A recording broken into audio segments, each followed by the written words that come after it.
Hello, hello, welcome, and thank you so much for tuning in to another episode of the Research Spotlight. This is the show where we get to listen to inspiring stories of researchers from all over the world. My name is Tisha, and today I have the absolute pleasure of speaking to a dynamic and passionate research scientist. He graduated with a PhD in chemical engineering from the Nanotechnology University in Singapore, holds a master's degree in energy technology and management from the Joint Graduate School of Energy and Environment, Bangkok, Thailand, and a BSc in chemical engineering from the Kwame Nkrumah University of Science and Technology, Ghana. Currently, he works as a research scientist at the French National Center for Scientific Research, CNRS, where his research career and passion lie in the use of innovative and disruptive technologies coupled with nanotechnology for the transformation of waste resources into valuable chemicals, fuels, and industrially relevant products. He's also a team member of Africa in Science, a co-creator of the Afro Science Talk Show, and a mentor of Afro Science Network. And he has received several awards, which I'm sure he will dash me one today. Dr. Prince Nana Amaniampong is my guest for today. Good to have you here, Dr. Amaniampong. Thank you very much, Tisha. How are you doing? Well, I'm fine. I cannot complain. I'm fine. Yeah. And how are you too? Not bad. It's quite warm here, but we can't complain. Yeah, you are lucky. Yeah. So before we start, how does it feel like having all these awards? Well, I think I think it's just normal. It's just every day trying to be the best version of yourself, and also trying to find solutions to problems. So it's in another way feels like a sense of responsibility because everyone looks up to you, and you become a mentor to people, and so you just cannot fail. Yeah.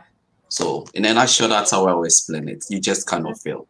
Yeah, you can't disappoint. Exactly. Yeah, when you have so many people looking up to you. Exactly. Yeah.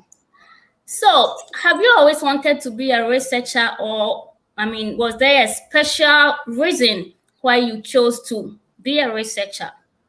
Well, that's a very interesting question. It's a journey. It's really been a journey. I remember when I was growing up, I actually grew up in a military setting because my dad was a military officer. So I grew up in Burma camp. So all that I saw were military uniforms, people in uniform. So ordinarily, I wanted to also be a soldier. So I remember after secondary school, I had applied to be a pilot. So I went for the selection. I had a very good grade, but I was disqualified because of my eyesight. And then I moved to the university to study chemical engineering. And then in second year or third year, I had in third year you do third-year projects. And as part of my project, I was supposed to work on the production of biofuels from waste cooking oils. I was paired with one of my classmates, but it so happened that throughout the project period, we never had any results. All the results we had were turning into soap instead of the fuel. So at one point, I had to carry the oil, the experimental materials to my hostel. And then I did the experiments in my hostel. And then luckily, I don't know what happened.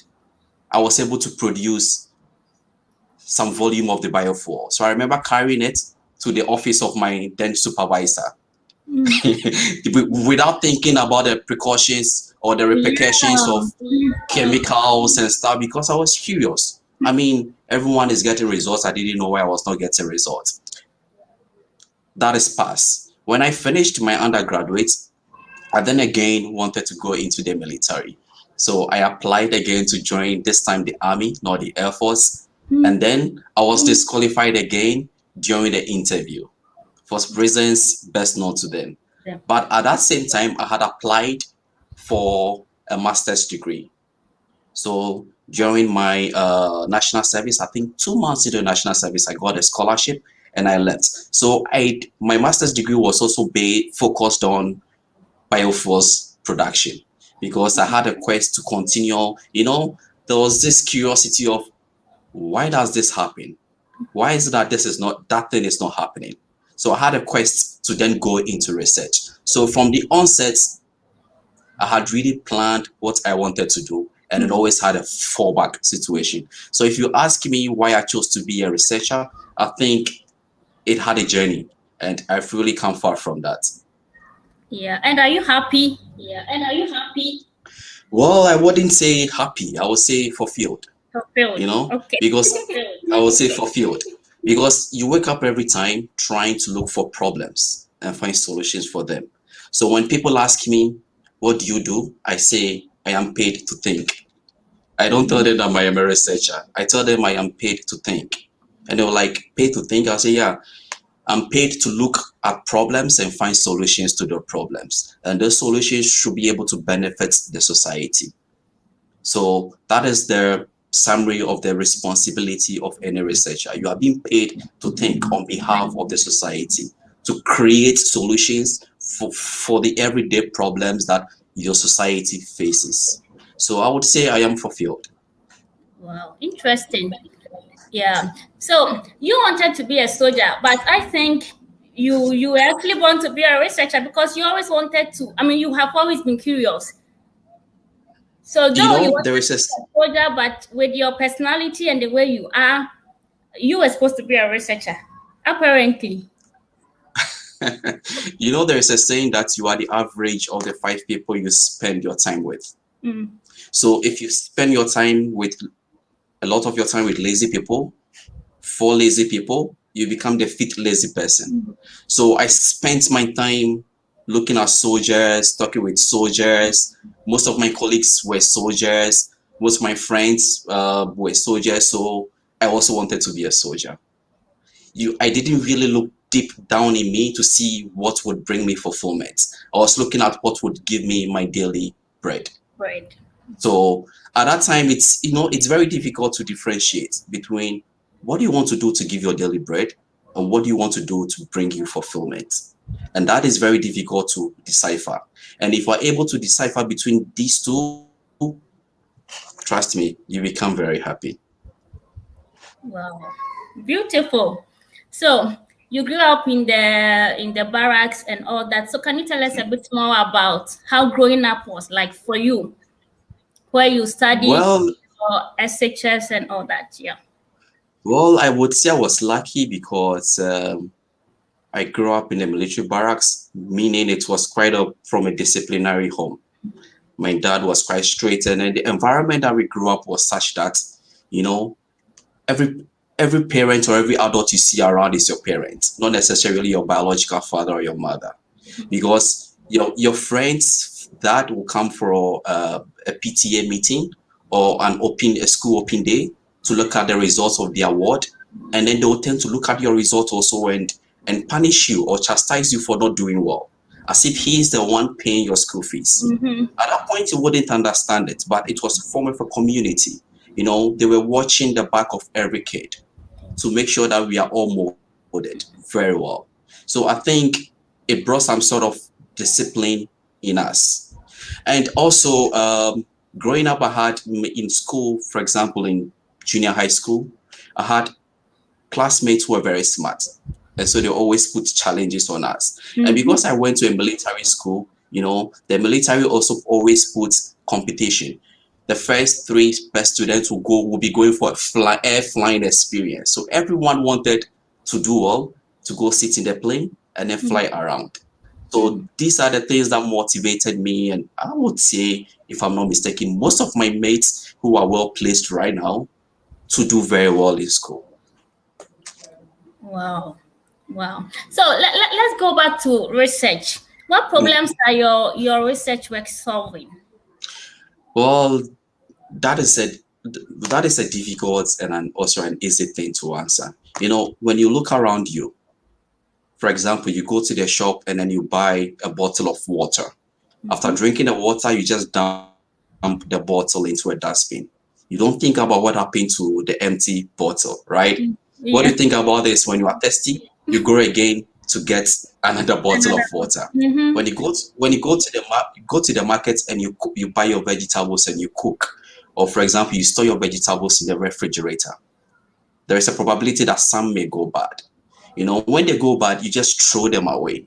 You don't think about what happens to them when you throw them away. And then when you get it wrapped, let's say you cut down trees and other stuffs, you are being tempted to burn the trees because probably you just want to eliminate those waste trees. So my research is looking at finding ways, environmentally efficient ways to convert all these things that ordinarily people consider waste into specialty products and chemicals. For example, I'll give you a typical example. You're a girl, a very beautiful girl. You go to the shop, you buy cosmetic. You don't even read what is written because it's a brand that you are used to. But what goes into it, you ordinarily do not care. But our research is that we disintegrate everything that goes, for example, into a cosmetic making and see what kind of products that we can replace with a renewable source. What kind of products in your cosmetic that we can replace with a renewable source? Because mostly these things are produced from a non-renewable resources. So our research, or my research, is focused on making a greener and a more sustainable way of producing very important industrially relevant chemicals from waste materials. Okay. That's interesting. We know some people are live watching us, and we encourage them to send in their questions or their comments. Yeah. And let them send the questions. Let me feel free. I'll do my best to answer them. Yeah, we'll answer all those questions. Yeah. Okay, so in this line of research work, what are some of the challenges that you face? Is it that those of us who don't know about what you do continue to produce lots of waste to make the work more difficult, or what are some of the challenges? Well, I would say the challenges that we face are the challenges that every researcher will face, because research is like planting a grain of corn in the desert. Sometimes you would wish that you would hope that this grain can survive in the harsh conditions at the desert. And if you're lucky that they survive, or it does survive, you get maize to eat. And if not, you move on with the other stuffs. So sometimes, you invest your time, you invest sleepless nights to write your proposals, apply for grants, you do your research, and you don't get any results at all. So these are some of the challenges that a normal or a typical researcher might face. But particularly in our kind of field that we do, being able to know what kind of waste material can give you a specific product is a typical challenge. And so what we do is that most often we liaise with industrial companies. So they tell us, oh, okay, Prince, we produce chemical A from oil, but these days we do not get the oil, or the process where we produce the oil is very dirty. Is it possible to get waste rubber tie, or to get waste food resources to produce that same product? So that is when we go back to the drawing board to structure out what we can do to help these companies. And then, in this form, we are working to benefit the society, but at the same time, we are working for ourselves also. Yeah. So what methods do you use? Is it experimental? Okay. For my specialty, I'm talking a little bit under a lot of confidentiality, so I will do my best to not disclose a lot of things. Have you ever had a kettle that boils water? You see, you hear a little bit of noise when you plug in the kettle. That noise is called cavitation. And then when you open it, I don't know if you ever tried, you see bubbles that are created in the kettle. Okay. Another example, when you take a bottle of champagne, you can see little bubbles that fly in the bottle of the champagne. So in my lab, we use a technology called ultrasound to create these bubbles. And inside these bubbles, we can generate very high temperature and very high pressure. But it warms up very quickly and cools down very quickly. And so we find a way to send these waste materials into these tiny bubbles and convert them to chemicals. And they release them into the bulk solution when they cool down. So it's kind of a little bit complex, but when you explain, it's very simple to the ordinary person. Yeah. Well, interesting. Thank you so much for taking us through what you do. I know you've studied in different countries, Singapore, Thailand, and now you're working in France. Okay. So what are some of the challenges that you have faced? I mean, not research-wise, but studying in different countries and working in a different country. Now, the first thing that I faced, it's culture shock. You have language shock, you have food shock, you have family shock, everything. But I have the philosophy and I think my philosophy is even biblical, because if you read Habakkuk 2:2, it says, write down the vision and make it clear. So if you have a vision, you write it down and then you make it very clear so that everyone that sees the vision will be able to carry on the right message to the other person. So when I intentionally plan what I want to do. So when you plan it, no matter the challenges that comes, you'll be able to overcome. So those are the little, I would say, tricks that I try to use whenever I move from one country to the other. But I'm not running away from the fact that, of course, you would have language barrier. You would have to make new friends. You would have to get accustomed to the environment to be able to be productive. And these are some of the things that prevent, a lot of people to want to travel abroad or to want to move out of their comfort zone to study.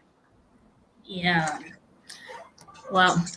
Thank you, Doc. The last time you mentioned that you leave the office around 8 p.m. and I was like, wow.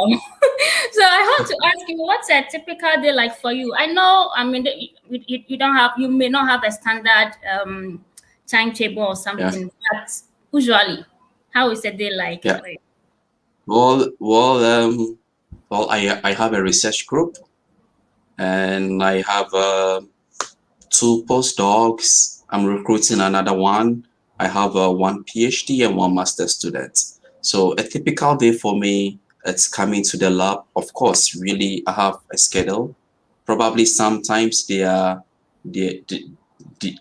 messed up because you'll be in the office and one of your research fellows or your PhD students will pop in and then be asking you questions or take you away from your administrative duties to the lab to do stuff and help them solve problems. So, I mean, typically for a normal day for me, I go through administrative things like writing manuscripts, reading, writing proposals, looking for money, always looking for money to do research. Because you are being employed, as I said, and being paid to think. So I have to think about problems, I have to think about the problems and look for places that I can get money to solve those problems. So a typical day for me, it's just like that. Unless you have specific questions on a specific typical stuff that I do in a particular day. No, not really. But how are you able to combine all that with the other things you do, like being a member of the African in Science and then the Afro Science talk show and all that?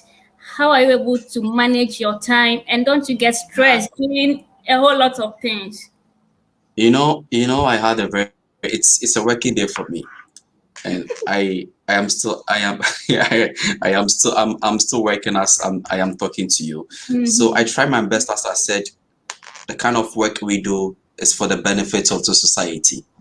And then you are not a good researcher, I would say, in quotes, if you are not able to take away what you do in the lab to the people outside who do not understand science. That is why I try to, on my free time, I try to be engaged, or I try to engage myself in activities that communicate science to the ordinary people.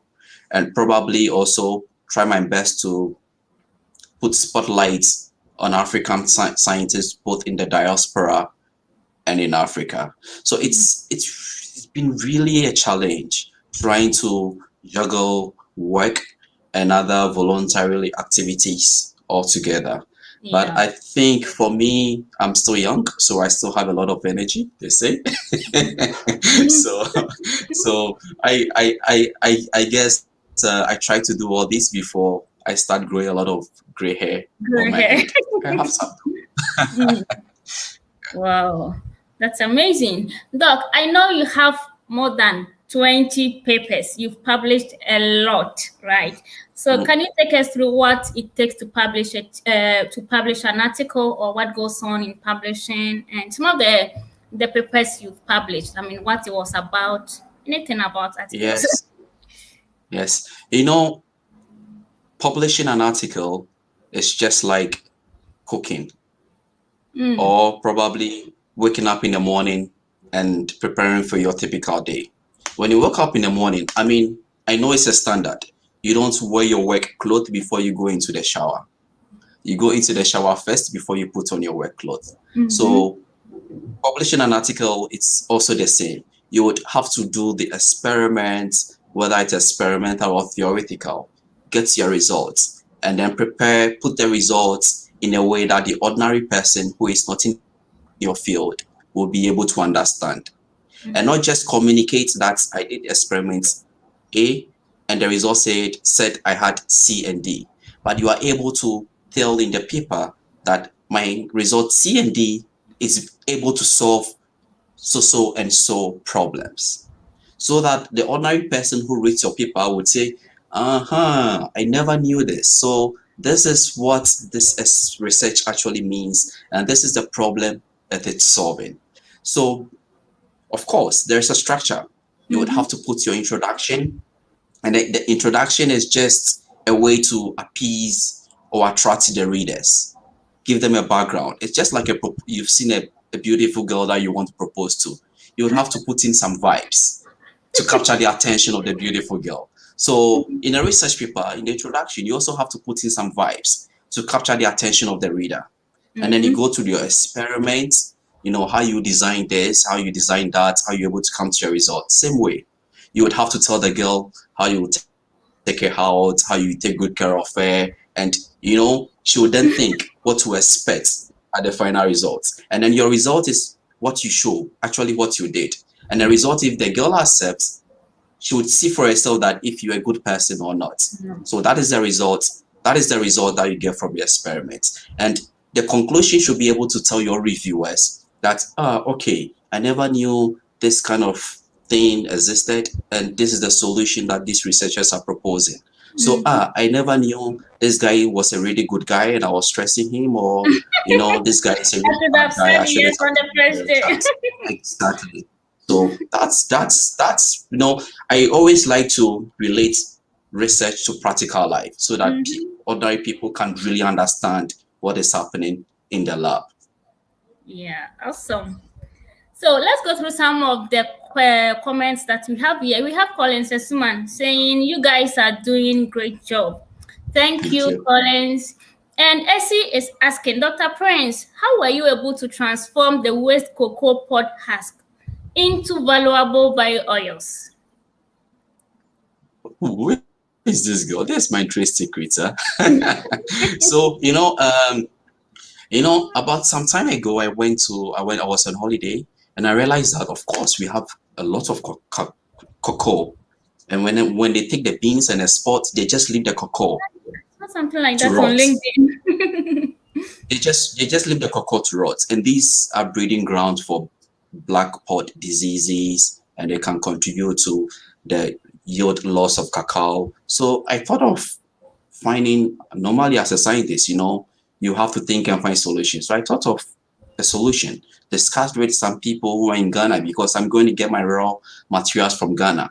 And then we tried to design a reactor that can, at very high temperature, converts, I don't want to use scientific technical words, I'm trying to break it down, that can transform these waste materials into oils. And these oils can either be used in pharmaceutical products, in the synthesis of drugs, or can even be used in the villages for cooking or in small automotive machines for operating them.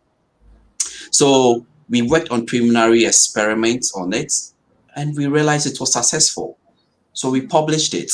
And interestingly, after we published, a big chocolate company wrote me an email or sent me an email. And they told me, surprisingly, that, Prince, we saw your work on cacao. And it's really interesting. We are willing to invest in it. Wow. So that we can have a pilot plant in Ghana. Wow. So that is something that we are working on. And also recently, my employers opened up a proposal, a call for grants, and I postulated that, wrote a proposal and submitted it. And we also got some grants for it.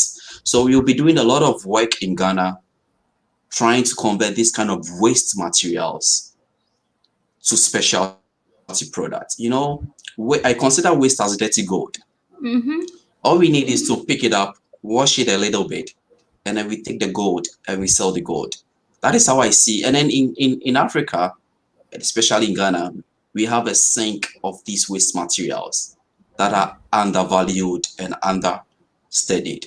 So this is, although I'm not in Ghana right now, this is a passion that I think I can also contribute my quota to help the country. Wow. Beautiful. I hope I answered the question. Yeah, I see. I'm sure you've been answered. And are you looking for collaborators? Maybe there are some younger researchers or aspiring researchers watching. Yeah, and then they would want to, they want to collaborate with you. Yes. I am always open for I am always open for collaborations. You know, I believe that we do not compete against each other. We compete against problems.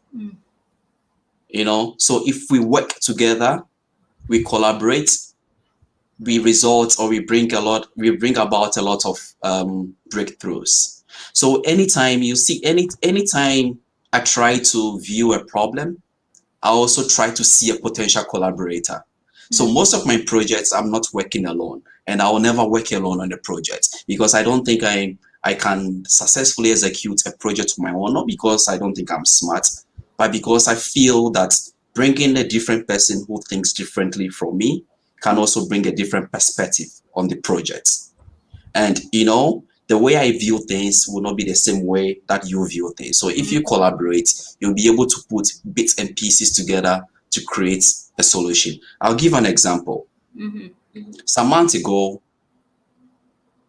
I brought this waste cacao to my lab from Ghana. And then during the transportation, it was sent to me by DHL. And during the transportation, because it kept long, some of them were rotten.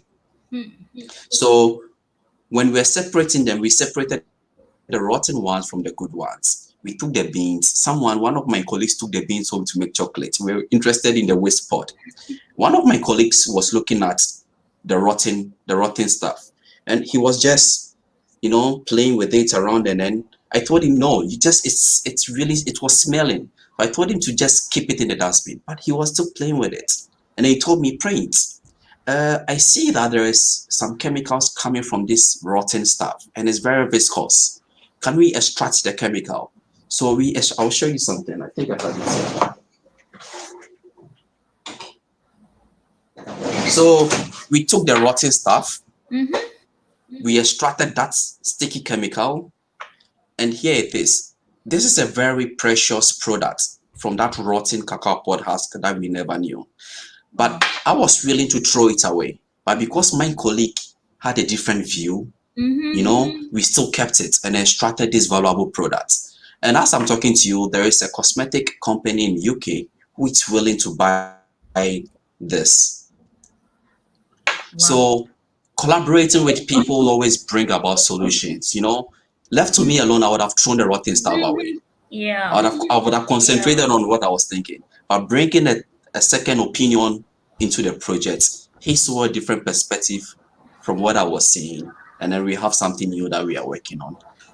Wow, that's amazing. Godwin Mikasma says, thanks, Dr. Prince, for the information and impact so far. Thank you. I know you have a patent also. Mm. Yeah, can you tell us about that? That patent also came about as I would say it was serendipity, or yeah, because we never expected that. So I was initially recruited to work on a specific project. Mm-hmm. So I started the project, and the project wasn't working as I was expecting. And I stopped working on the project and I continued to work on a different thing. So my mentor then, who is a very smart guy, told me, the fact that you are not getting results doesn't mean what you are doing is not working. It means you are producing something which you are not expecting to get. So let's look at that. And Mm-hmm. honestly, when he guided me to look again at what I was doing, which I thought wasn't the result I was getting, obviously, it happened that I was producing something that could be an alternative for a chemical product that can be used in cosmetic products, and also Mm. can be used in producing surfactants. And this typical product is ordinarily produced or conventionally produced from fossil fuel. When I say fossil fuel, it's crude, probably from crude oil. And we know the fight against climate change and stuff. So if we can produce this same product from waste resources, then it's a plus. Mm-hmm. So we That's a patented safer it, and then we had environment. it. Exactly. So we decided to have a patent for it, and it was successful. And we have companies that are fighting to buy this patent to produce it on the large scale. So Wow, that's great.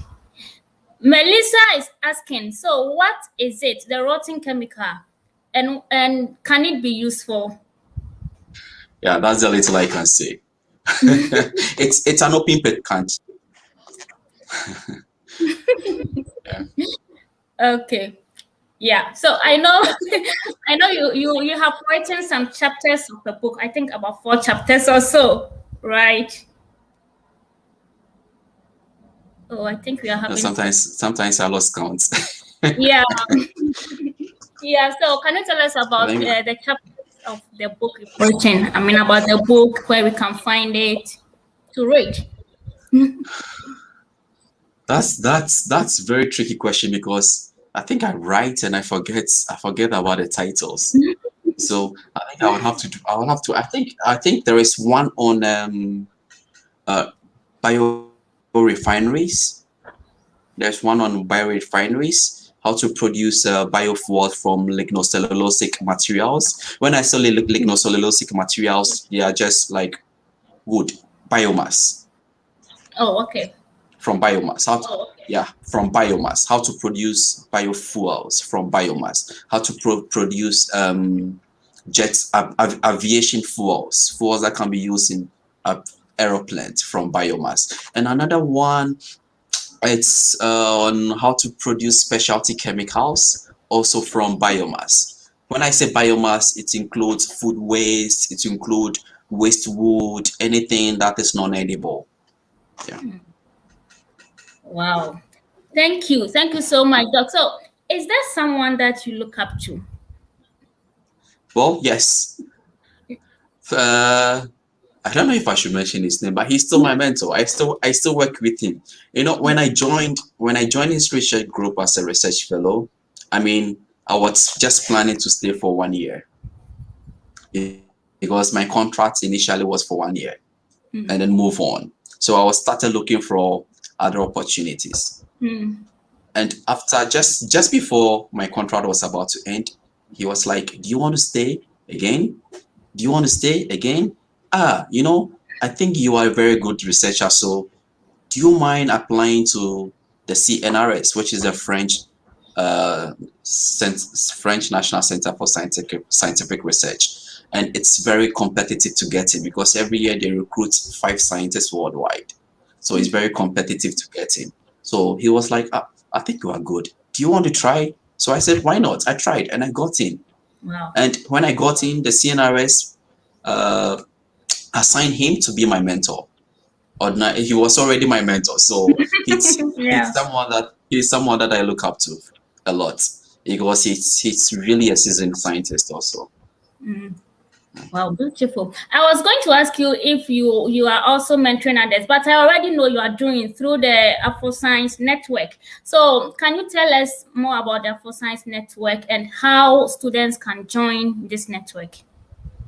Yeah, so I also spend some time mentoring people, both in science and people not in science, because I am on a mentoring hub that is based in Ghana, trying to mentor young people in undergraduate, mentor young people in senior high schools. Because sometimes you finish senior high school and you don't know your career path. Yeah. And then sometimes what you think ordinarily is good for you, probably is not what will bring you fulfillment.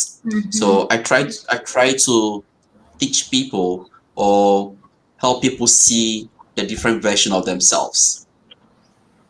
And for the Afro Science Talk Show, our core mandate is to put spotlight on African scientists doing amazing things, both in diaspora and then also in Africa. And then we try to bring seasoned African researchers, seasoned African academics, and young African researchers and young African academics. When I say young, it also includes master students, PhD students. They tell us about their lives as young researchers, what they expect from seasoned researchers, and what motivates them to do what they do. Because in this kind of area, what can push you or what needs to push you, it's motivation. You need to be able to wake up in the morning and be self-motivated to go to the lab to do something that keeps failing. You know? So you need the motivation to be able to go to the lab to do things that keeps failing. So these are some of the things that we try to imbibe in these young people. So how can one join this network? I think we have a website. So if anyone is interested in joining the pool of mentees on Afro Science Talk Show, the person can always send us an email there. You can just type Afro Science Network, sorry, and then I think you can have the website and just grab the email and send us an email. We'll write back to you. Great. And what about the mentorship hub in Ghana? Because maybe someone is watching and would want to know how to join or how to get into contact with you. If anyone wants probably to have me as a mentor, I think the person can directly send me an email via LinkedIn or my personal email, info@amaniampong-researchgroup.com. I'll be super willing to write back and then direct you on what to do. I think as of now, I don't have it on top or off my head, the emails of these mentorship hubs and other stuff, because my mind is clustered. So it's very difficult to be able to keep all this stuff. So if you're able to send me a personal email, I can then have time to go through them and then direct you appropriately. Yeah, I'm sending mine right after this conversation. You are so welcome. Yeah, thank you. So what should an aspiring researcher know or have in mind? You've already mentioned motivation. Yeah, so what other qualities should an aspiring researcher possess? When I always hear aspiring researchers, I ask myself, why do they want to be researchers? A lot of people that I talk to, PhD students, do PhD or want to do masters to escape unemployment. But that is a bad idea. It's what we're doing is basically postponing your unemployment. If in reality, research is not what you want to do, because research comes with a lot of passion, a lot of open-mindedness, and a lot of curiosity. You must have the passion for it. You must have an open mind for it.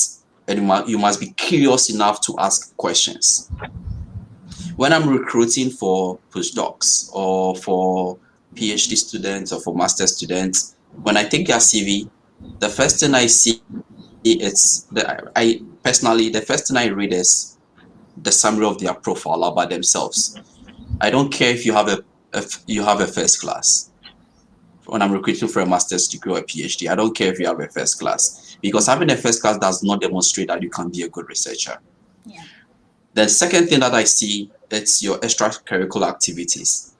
If you had the time to do other things apart from your studies, that tells me that you have the energy to explore other areas. And in research, you must have the ability to explore other areas. I tell my postdoc, he comes to my office and says, Prince, I did this, it's not working. What do you think? And I would say, it's I am the PI I'm the principal investigator on the project. But I leave the project in your hands so that you can explore, learn to make mistakes, and then you know that tomorrow you'll not repeat the same mistakes again. So be curious enough to be able to make mistakes. So these are some of the weights that I'll give young and aspiring researchers. Learn that you can be able to make mistakes. Have an open mind. Be curious enough to ask questions. When you don't know, admit that you don't know. And then be willing to be able to be taught. When you don't know, admit that you don't know and be willing to be able to be taught. These are key things that will make you a successful researcher. Wow, that's insightful. Thank you. Thank you so much, Doc. Godwin Mikasmat says, I'm a Nigerian. Can I also be part of the Afro Science Network? Is it possible to get your email? I think you've already, yeah. Afro Science is for it's open. Yeah, exactly. And then I have a Nigerian colleague who I brought him on board. So he's also a mentor on Afro Science Network. So it's not only tailored for Ghanaians. It's something very open for for Africans. And you can send him a message also on LinkedIn, as you said earlier. Yes. Right? Yes. Yeah. But please, when you are sending me a message, please say that you listen to Tisha, because I receive tons of messages on LinkedIn and I don't read them. So if you say you listen to Tisha, then I'll be able to attend to you. Yeah. Yeah. Thank you, Godwin. I hope you have been answered. Yeah. So, Doc, we just talked about African science or scientists from Africa. So, right now, how do you see the research work in Africa, like the current situation of research work in Africa? I think it's better today, or it's better now than it was 10 years ago, because now we are having a lot of smart young people who are venturing into research. And I also know a lot of people who finished their PhD studies and went back home, and they are doing amazing stuffs. So I think when I'm comparing or I'm grading, I'll put now on a 5.5 and then before on a 0.8, because now even the very old people who in the past were not doing anything are being compelled to do research, because the younger ones are giving them a run for their money. So they are now awake and then trying to collaborate with the younger ones to do something on the continent. I'll give you examples. I am not in Ghana, but I try my best to push them, some of the researchers in my field, in research. When I see a problem, I can't say, okay, I'm doing it remotely from here, to go there and supervise. But to what end? We have researchers in the country. Bring them on board so that you form a team to be able to work on the problem that is going to solve, that is going to bring solutions to the people in Ghana.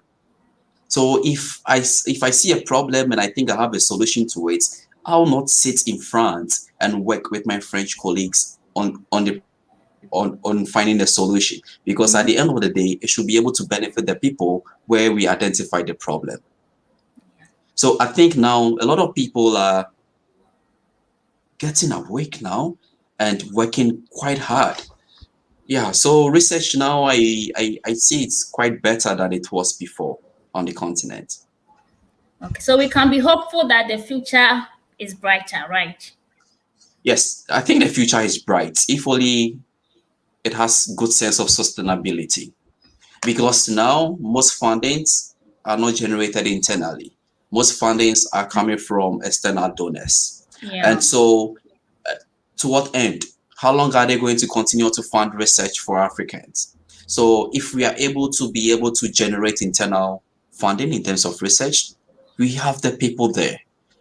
We have very smart young researchers in Africa who are willing to do the work. But because the means or the ways to do them are not there, they are relaxed. It's just like you're a very good farmer.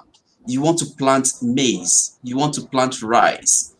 You have the seedling, but you don't have the hoe, you don't have the cutlass, you don't have anything to help you to cultivate it.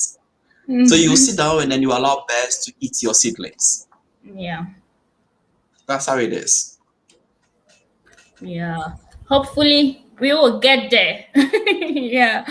We all. I'm very positive. Yeah. Great. So, Doc, I know that right now, because of technology, science, and everything, you can stay in France and still be working in Ghana or in Africa, right? But do you have plans of moving to join a group in Ghana? I mean, to work permanently? Well, I have had same question posed to me on several platforms, and a lot of times when I meet people in person. But what I also ask them back is, what is the ultimate goal of moving back? Is the ultimate goal to solve problems? How am I going to solve those problems? If I can sit here, pull strings together and get the resources to solve the problem there whilst I'm not there, isn't it better than being there physically and not being able to pull the strings and pretend to be solving problems when actually I am not solving problems? Because there are no resources when you move back. I mean, you'll be pretending to solve problems, but in truth, you'll not be solving anything. So I get this question often, and I pose it back to them, and they were like, "Oh, I think you are right." You know, I try to get grants and push the grants to work on problems in Ghana. Yeah. When I'm in Ghana, I will not get that exposure to be able to get these grants and bring them to Ghana. So I feel that now, though I am a French scientist, I'm even doing more for Ghana, and I'm pulling most of my French colleagues to join me on projects that actually are solving problems in Ghana. Wow. So I think it's a 50-50, but I'll put it 80-20. Because I feel that in this time where we call the world a global village, if we're very dynamic, you can be at point A and be solving problems at point B. You don't necessarily have to be at point B, because there will be people at point B who are not even willing or able to even solve the same problem that they see in point B. So for me, the issue is bringing the solutions. Where I am to bring those solutions, that's not my problem. Yeah. Exactly. Yeah, great. It's been a great pleasure listening to you, Doc. But before I ask you to give us your final words, I know you are an MRSC, right? Knighted by the Queen. So, yeah, can you tell us about that? Well, it's the Royal Society of Chemistry. It's MRSC is a member of the Royal Society of Chemistry. It's a body of young scientists. I wouldn't say young. It's a body of scientists in the world that come together to brainstorm to find solutions to our everyday problems. Then it's been in existence, and the patron is the Queen, of course, because it's royal. So so summarily, I would say it's a body of scientists from all fields, both chemical, physical, also people in the natural sciences, that come together to form I wouldn't say an association, because it's not an association, it's more of a community. It's more of a community that brainstorm to see problems and always try to make the world a better place. Wow, beautiful. And who qualifies to be a member? You know, if you want to be a member, you have to be a scientist first. So if you're a scientist, then you pass the minimum qualification to be a member of the Royal Society. And then you have to be nominated apply, get nominated, apply, and then you have to be vetted, get some recommendations from people outside your country who can attest to the work that you do. And if approved, you will be, let's say, knighted to be a member of the Royal Society. Wow, beautiful. And you are there. We are so proud of you, Doctor, for your achievements and also for all the great things that you are doing. And we are very grateful. Yeah. Yeah, I'm humble, Tisha, for giving me this opportunity to talk to your listeners also.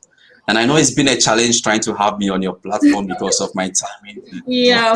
I can understand. And I'm sorry. I'm sorry for giving you that headache. No, it's okay. It's okay. Thank you so much. I know you are very, very busy, but you've made time to share with us. And I am inspired, and I'm very sure that viewers are also inspired by by everything. So thank you so much. If there's any other thing you would like to add, like your final words, we would be grateful. My final words is to your viewers or your viewers is that right now the world is like a supermarket. You can enter the supermarket and pick anything you want, anything, provided you can pay the price tag. So the world is a global village. You can do whatever you want. You can school, you can have your schooling at Kumasi High School and still become a great scientist in the United Kingdom. Still become a great scientist in Monaco. Still become a great scientist in Washington. Provided you are willing to pay the price tag. And the price tag is the commitment, the ability, and the determination and the willpower to be able to succeed. So I would say you can do whatever you want to do, provided you put your mind to it and you intentionally plan for it. Intentionally plan for it. Success doesn't come about as a result of opportunity. Success comes as a result of adequate planning, intentional adequate planning. So if you want to be Mr. A or Miss A, intentionally plan for it. Because I feel that success comes to those who plan, and it doesn't come as a mistake. So those are my last words. Wow. Thank you. Thank you so much. Thank you so much. You're welcome. Intentional. Yeah. And thank you. Sorry, there's some feedback. Yeah. I think it's better. Any more questions? Any more questions from you or your viewers? Yeah, so one more question before we go. Godwin Mikasimat says, I had a similar research background. During my undergraduate studies, I worked on biogas production from cow dungs in my school farm. I designed a local biodigester. I am very interested in research. For MSc, are there research opportunities, scholarship that you can help me with, although I am a physicist? Well, yes, I think there are lots of research in that area. Of course, you being a physicist even puts you at an advantage, because you can understand complex stuffs and be able to make it real. So you being a physicist even puts you at an advantage. I have a colleague who is a chemical engineer, but did his PhD in a research related to physics. So you being a physicist doesn't mean you cannot do research related to chemical engineering. I think because of time, I have a lot to say. It's quite a pity from the way we are trained back home. There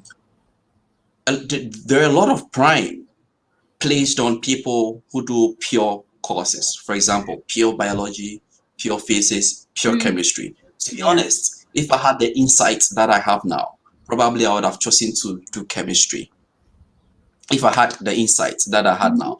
But just because probably I had the good grades, they said, okay, then do this particular course. But I am working now. Most of my work is chemistry related, but a little blend of chemical engineering, chemistry related. And I feel that these are the courses that create solutions to problems. So if you are a physicist, I think you are even better placed than me to be able to do this kind of research. So don't lose hope. And when you talk about, when you were asking if there are scholarships, I think there are lots. And people like Tisha, will also work on scholarship programs that you can follow her. And if you need any advice on how to write proposal, just feel free to contact me. I will try my best to find time for you to also help you to polish your proposals for these scholarships. Well, thank you so much, Godwin. Yeah, so that's what the doctor has said it all. So try to don't lose hope. Try to keep on pushing. Yeah. Okay, doctor, thank you so much. And viewers, thank you so much for staying tuned to today's episode. See you in our next episode. Bye-bye. Thank you very much. Have a nice day.